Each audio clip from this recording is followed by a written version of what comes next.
नमस्कार, 4 PM news network में आप सभी का स्वागत है और मैं हूं आपके साथ आकांक्षा यादव। दोस्तों, दिल्ली की सियासत में एक बार फिर से बड़ा बवाल खड़ा हो गया है। मामला जुड़ा है लोकसभा अध्यक्ष ओम बिरला के दफ्तर से और सवालों के घेरे में है केंद्रीय मंत्री किरेन रिजिजू।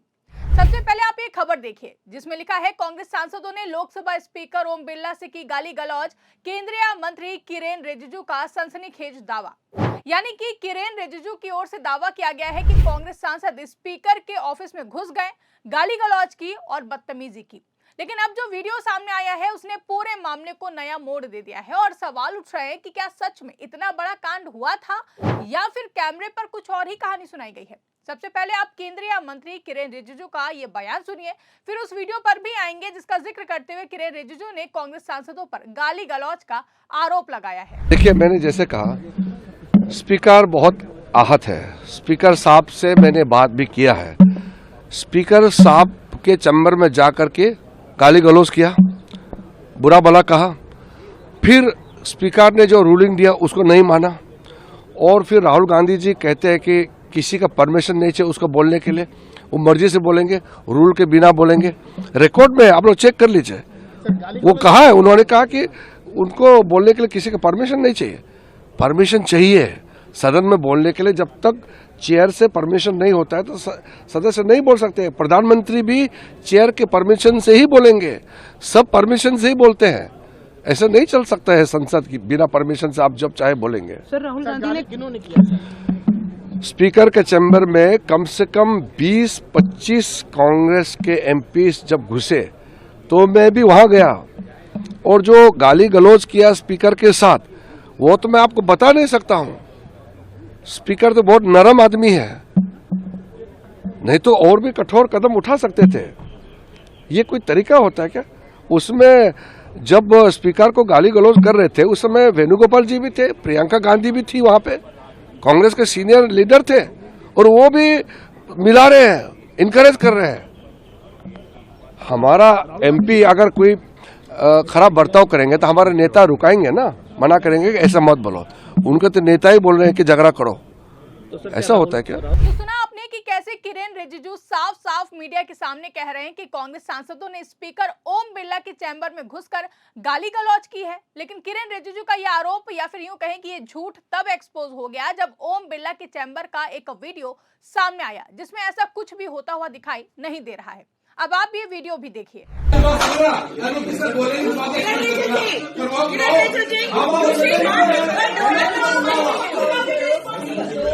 तो जैसा कि आपने देखा कि इस वीडियो में किसी भी तरह की गाली गलौज या फिर बदतमीजी विपक्ष की ओर से स्पीकर ओम बिरला के साथ नहीं की जा रही है, बल्कि ओम बिरला आराम से अपनी कुर्सी पर बैठकर मुस्कुरा रहे हैं। सबसे पहले आपको बता देते हैं कि आखिर पूरे विवाद की शुरुआत कहां से हुई है। तो संसद में भाजपा सांसद निशिकांत दुबे ने कांग्रेस और गांधी परिवार को लेकर कथित तौर पर कुछ अभद्र टिप्पणी की थी। सबसे पहले आप ये भी सुन लीजिए।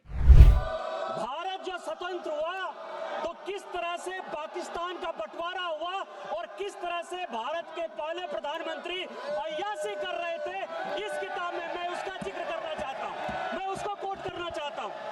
दूसरी किताब है सर, जो मथाई साहब, जो नेहरू साहब के पीए हुआ करते थे, वो कह रहे हैं कि इंदिरा गांधी के साथ उनके व्यक्तिगत संबंध थे और उन्होंने भ्रष्टाचार के आरोप में जो है उनको हटाया। ये मुझे बोलने दिया जाए सर, और मैं उन किताबों का जिक्र कर रहा हूँ। मैं सारी किताबें लेकर आया हूँ जिन्होंने अय्याशी, मक्कारी और भ्रष्टाचार से पीड़ित इस कांग्रेस का हाल ये सारे देश को समझना चाहिए। निशिकांत दुबे के इसी बयान को लेकर विपक्ष का आरोप है कि ये टिप्पणियां मर्यादा के खिलाफ थीं। कांग्रेस सांसदों का कहना है कि इस पर स्पीकर ओम बिरला को कार्रवाई करनी चाहिए थी, लेकिन विपक्ष के मुताबिक कोई भी कार्रवाई नहीं हुई। इसी बात से नाराज होकर कांग्रेस के करीब 25 सांसद स्पीकर के ऑफिस पहुंचे। उनका कहना था कि वो शिकायत दर्ज कराने और न्याय की मांग करने गए थे। लेकिन जब मीडिया ने सवाल किया कि आखिर ओम बिरला लोकसभा में क्यों नहीं आ रहे हैं, तो केंद्रीय मंत्री किरेन रिजिजू ने बड़ा बयान दिया। उन्होंने कहा कि कांग्रेस के 25 सांसद प्रियंका गांधी की मौजूदगी में स्पीकर के दफ्तर में घुसे, गाली गलौज की और बदतमीजी की है। उन्होंने ये भी कहा कि स्पीकर बहुत ही नरम आदमी हैं और इस घटना से आहत हो गए हैं। रिजिजू के बयान के बाद मामला और भी ज्यादा गर्मा गया। भाजपा की ओर से इसे संसद की मर्यादा पर हमला बताया गया।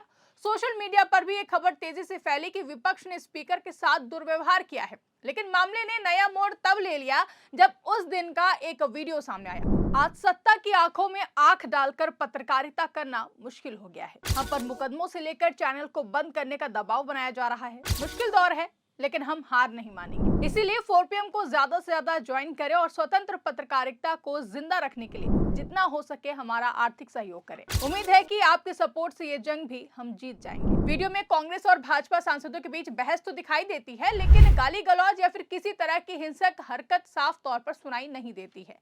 वीडियो में ओम बिरला आराम से अपनी कुर्सी पर बैठे दिखाई देते हैं। माहौल में कहासुनी जरूर है, लेकिन वैसा हंगामा या फिर गालीबाजी नहीं हुई है जैसा कि आरोप लगाए गए हैं। यहीं से ये सवाल उठने लगे कि अगर इतनी बड़ी बदतमीजी हुई थी तो फिर वीडियो में क्यों नहीं दिखाई दे रही है? क्या मंत्री ने बढ़ा चढ़ाकर बयान दिया है? कांग्रेस ने तुरंत ही पलटवार किया। उनका कहना है कि वो सिर्फ शिकायत दर्ज कराने गए हुए थे। कांग्रेस नेताओं का दावा है कि भाजपा सांसद भी वहां मौजूद थे और दोनों पक्षों में तीखी बहस हुई, लेकिन किसी तरह की गाली गलौज नहीं हुई, और जैसा कि वीडियो में दिखाई भी दे रहा है। विपक्ष का आरोप है कि अब जब लोकसभा अध्यक्ष के खिलाफ अविश्वास प्रस्ताव लाया गया है, तब इस मुद्दे को उछालकर सहानुभूति बटोरने की कोशिश की जा रही है। कांग्रेस के नेताओं का कहना है कि अगर कोई गलत हरकत हुई थी तो उसी दिन इसकी जानकारी क्यों नहीं दी गई, उस समय कोई भी आधिकारिक शिकायत क्यों नहीं दर्ज हुई। और ध्यान देने वाली बात यह है कि इसी बीच विपक्ष ने लोकसभा अध्यक्ष ओम बिरला के खिलाफ अविश्वास प्रस्ताव का नोटिस दिया है। विपक्ष का आरोप है कि सदन की कार्रवाई पक्षपातपूर्ण ढंग से चलाई जा रही है। अब इसे लेकर राजनीतिक विशेषज्ञ मानते हैं कि स्पीकर ऑफिस कांड और अविश्वास प्रस्ताव एक दूसरे से जुड़े हो सकते हैं। विपक्ष का कहना है कि जब अविश्वास प्रस्ताव आया तब अचानक ये आरोप सामने आया कि कांग्रेस सांसदों ने बदतमीजी की है। क्या ये सिर्फ संयोग है या फिर राजनीतिक रणनीति है? वहीं इस पूरे घटनाक्रम के बाद आम जनता के मन में कई सवाल उठ रहे हैं कि अगर गाली गलौज हुई है तो फिर वीडियो में क्यों नहीं सुनाई दे रही? अगर घटना इतनी गंभीर थी तो उसी दिन आधिकारिक बयान क्यों नहीं आया? क्या मंत्री ने यानी कि किरेन रिजिजू ने गलत जानकारी दी है, या फिर वीडियो अधूरा है और पूरी सच्चाई सामने नहीं आई है? सोशल मीडिया पर लोग दो हिस्सों में बंट गए हैं। एक पक्ष कह रहा है कि मंत्री ने झूठ बोला है और वीडियो ने पोल खोल दी है, तो वहीं दूसरा पक्ष कह रहा है कि वीडियो से पूरी तस्वीर नहीं दिखती है। दोस्तों, संसद देश की सबसे बड़ी लोकतांत्रिक संस्था है। वहां की हर घटना का असर जनता के भरोसे पर पड़ता है। अगर मंत्री कैमरे पर आरोप लगाते हैं और बाद में वीडियो उससे मेल नहीं खाता है तो इससे सरकार की विश्वसनीयता पर सवाल उठते हैं। वहीं अगर विपक्ष सच में मर्यादा लांघता है तो यह भी लोकतंत्र के लिए अच्छा संकेत नहीं होता है। इस मामले में सबसे अहम बात यह है कि सच्चाई क्या है, ये सवाल गूंज रहा है। अक्सर ये देखा जाता है कि आरोप और पलटवार के बीच असली सच दब जाते हैं। राजनीति में बयानबाजी आम बात है। कई बार शब्दों को तोड़ मरोड़ कर पेश किया जाता है, लेकिन आज के दौर में हर जगह कैमरे हैं, वीडियो तुरंत ही वायरल हो जाते हैं। ऐसे में कोई भी बयान जांच के दायरे में आ जाता है। इसी कड़ी में हम बात करें तो किरेन रिजिजू का बयान भी अब उसी जांच के घेरे में है, जहां वीडियो सामने आने के बाद लोग कंपैरिजन कर रहे हैं और कह रहे हैं कि अगर वीडियो सच को दिखाता है तो फिर मंत्री को सफाई देनी पड़ेगी। अगर वीडियो अधूरा है तो पूरी रिकॉर्डिंग सामने आनी चाहिए। अब सभी की निगाहें इस पर टिकी हुई हैं कि क्या सरकार की ओर से इस मामले पर कोई सफाई आएगी, क्या संसद की ओर से कोई आधिकारिक जांच होगी और क्या स्पीकर खुद सामने आकर कुछ कहेंगे। विपक्ष पहले से ही इस मुद्दे को लेकर बयानबाजी कर रहा है, लगातार अपनी तरफ से पक्ष रख रहा है। अगर मामला और भी ज्यादा बढ़ा तो ये संसद के कामकाज को भी प्रभावित कर सकता है। वहीं स्पीकर ओम बिरला के ऑफिस में 25 सांसदों के घुसने के आरोप ने सियासत में भूचाल ला दिया है। किरेन रिजिजू ने इसे गंभीर बदतमीजी बताया है, लेकिन जो वीडियो सामने आया है उसमें यह कहानी बिल्कुल ही उलट नजर आ रही है। अब असली सवाल यही है कि क्या मंत्री कैमरे पर झूठ बोलते पकड़े गए हैं या फिर पूरी सच्चाई अभी सामने आनी बाकी है। जो भी सच्चाई हो, जनता सच्चाई जानना चाहती है, क्योंकि लोकतंत्र में भरोसा सबसे बड़ी ताकत होता है। अगर बयान और वीडियो में फर्क दिखता है तो फिर जवाब देना जरूरी हो जाता है।